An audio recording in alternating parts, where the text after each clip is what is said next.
Hey, so what's up guys? So ayan, may ano lang tayo, quick unboxing. Ito ay ah cage battle for 8DB 160. So unbox natin.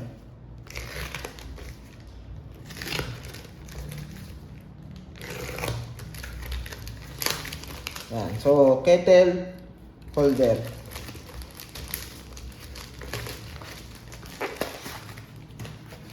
So ito ay aluminum.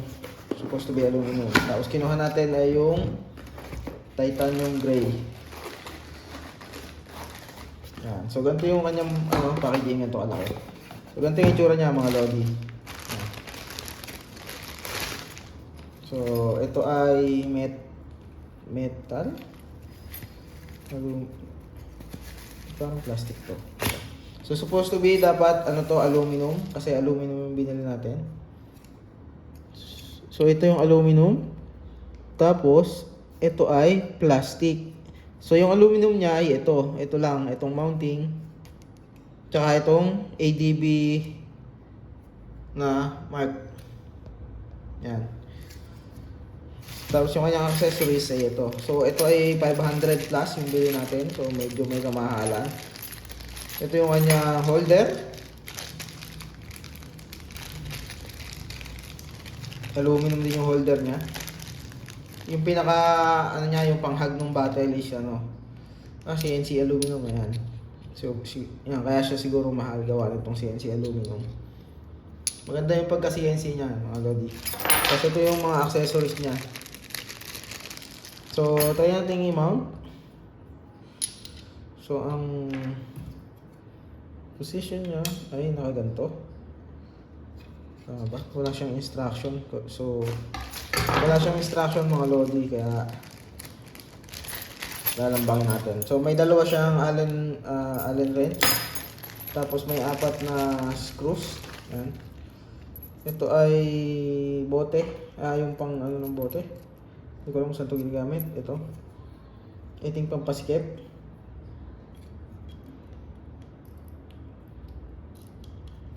Yung pag dito ba to? So hindi natin alam yung niya, yung pag eksakto. So try natin i-install tong meron siyang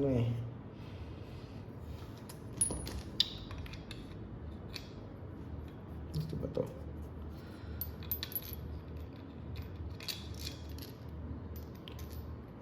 I think alam ko na kung saan to. Itong mahaba pala mga lodi, ito dito. Ayan. Kasi pag nilagay mo sa ihinag mo sa bakal to, medyo mahaba yan. So para dito siya. Tapos itong maliliit para dito sa hindi. So dito siya sa loob. Ano ba to? Tatanggal ba to?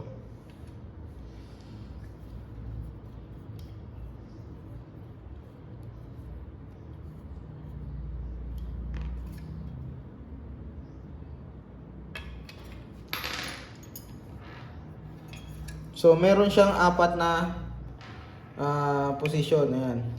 Yung kanyang so yung isa hindi kasya.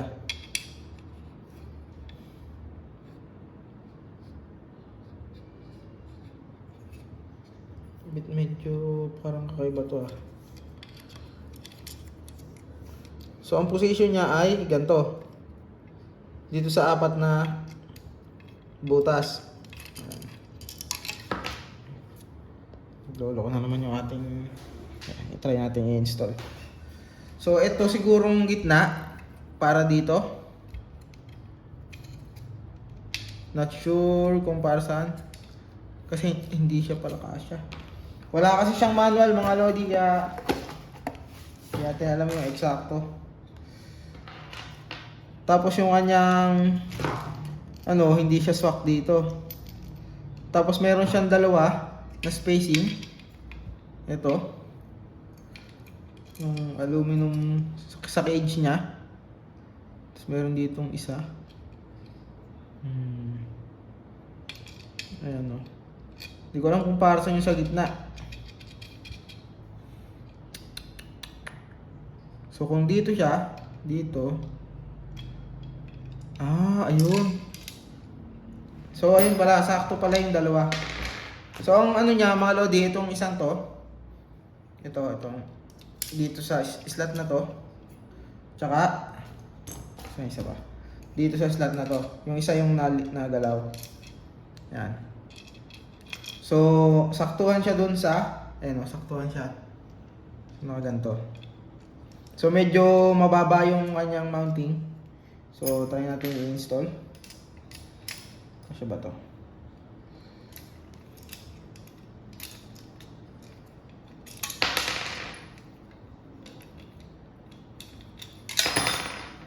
Putik, ang hirap na yung hawakan ah.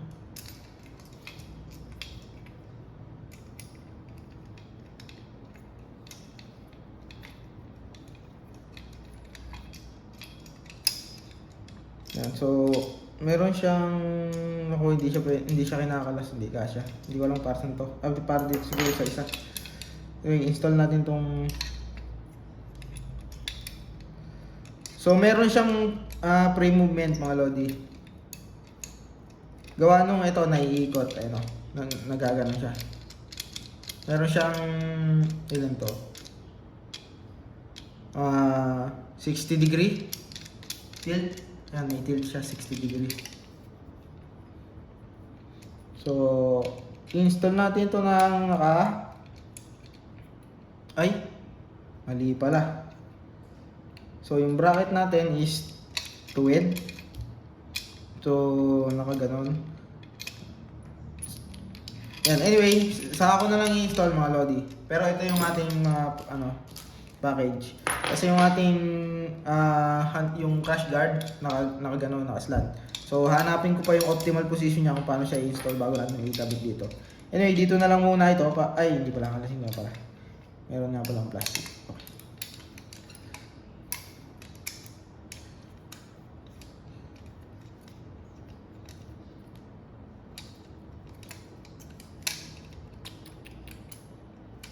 Kaliit naman ako.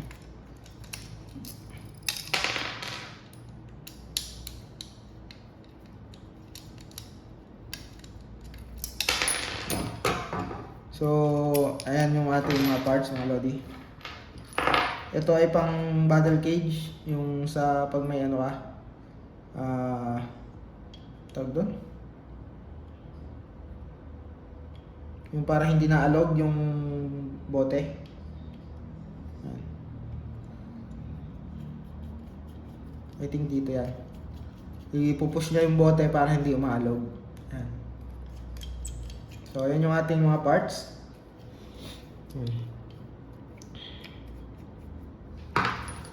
CNC aluminum na tsaka itong ating pangkalas.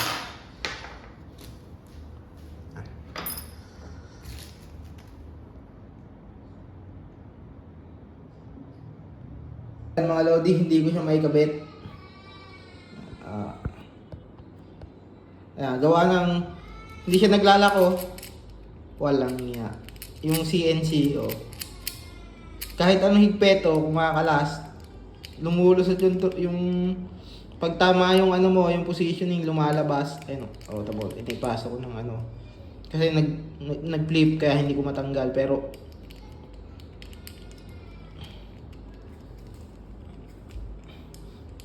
pwede mo siyang i-manual. Taragis na to. Mahigpit pagka pantay, hindi nakabit. Lintik naman.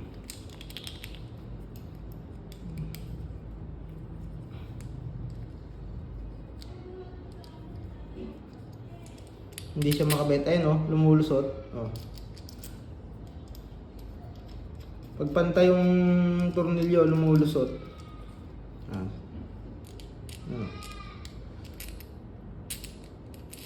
Whee! What the fuck? Dito lang siya mahigpit sa isa. Ito. Mahigpit. Ito. Wala. Tignan yung thread niya, malinis.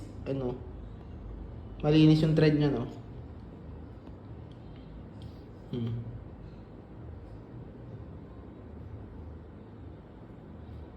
Wala pang tama. Pero ayaw niya sumuot. Negative ka sa akin. Lintik niya. Sayang pera.